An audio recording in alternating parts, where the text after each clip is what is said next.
We're out here today doing some offshore fishing. Right out in front of the boat here, there's a little rock pile right on the edge of a grass flat here. It's kind of a spawning flat, honestly. It's just slow tapering, and then it kind of drops off a little bit more sharp here out on the edge. There's scattered rocks and boulders, and this is where they'll spend their summertime months out here in the deeper water. So we were just rolling around the edge of this flat here and came across this. There's a big boulder right here, and it's just a slow tapering rock drop off really, and they're just cruising up and down this. We found a big wad of them just cruising along. If you look on the map here, it's a slow tapering flat, and they'll spawn up on top of there, and as summer progresses they'll just slowly work out deeper and deeper, and there's a super sharp break right here, and that's where they'll spend their summer months. It has really good deep water access, and under the back of the boat is grass, and then right here is rock, so they have everything they need right here in terms of ambushing prey, and it's really exactly what you're looking for summertime fishing.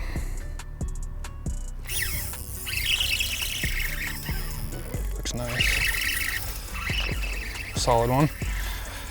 Like I said before, we're just creeping along this drop off here, and we ran into a little wad of them again. Hard fighter.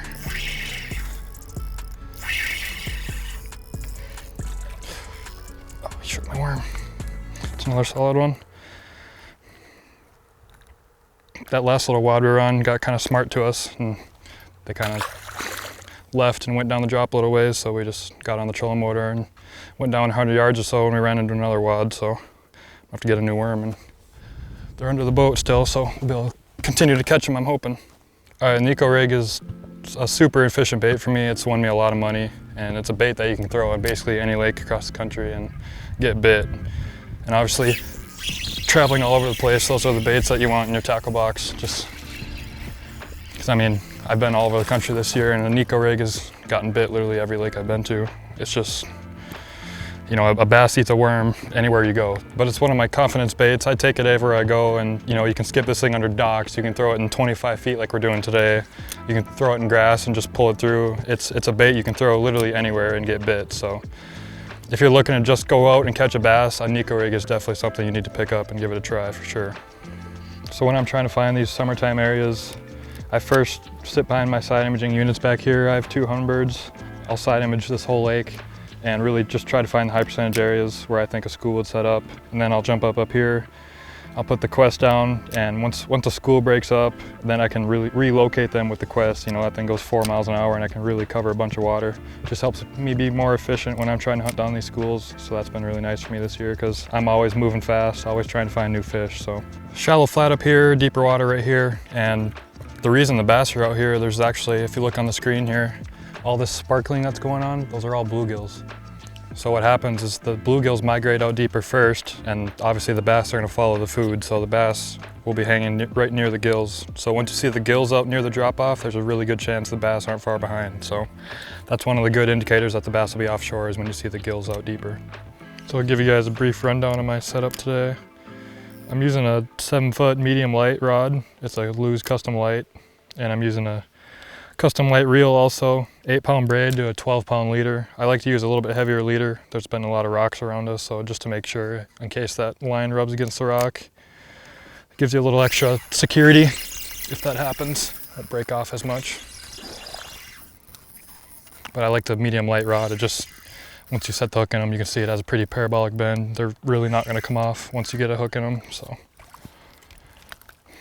if I was fishing a little bit more in the grass, I'd opt for a little bit heavier rod, maybe a medium heavy, but I've been focusing on a little bit more on the outskirts, so you can get away with a medium light.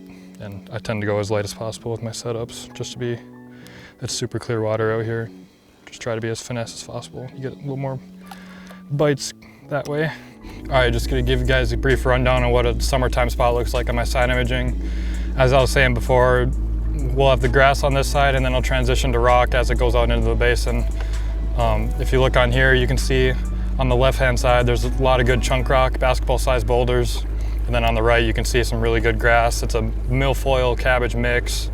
And right on that transition is where the bass will tend to school up during the summertime months. Right now, I'm idling over a saddle. You can see on my Lake Master map, it's It shows up really well with the color shading I have. I have red as shallow water and it transitions to green and out to the deep blues. And that green really pops when you're trying to find the structure. And that really helps. You know, you can look at a lake really quickly and know exactly where to look to find these summertime areas.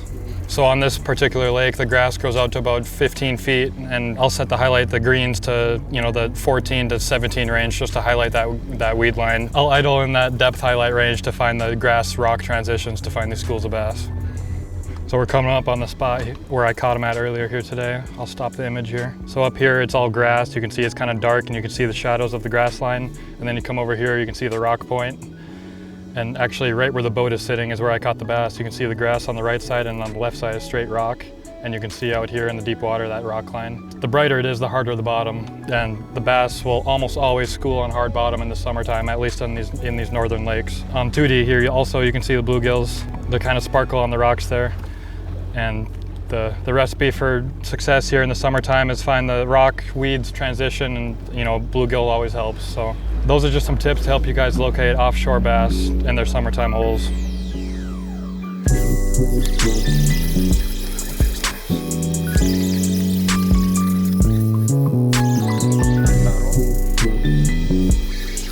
It's been a really good day out here today. Just like I said before, just the rocks on the edge of the grass have been the name of the game today, just moving around.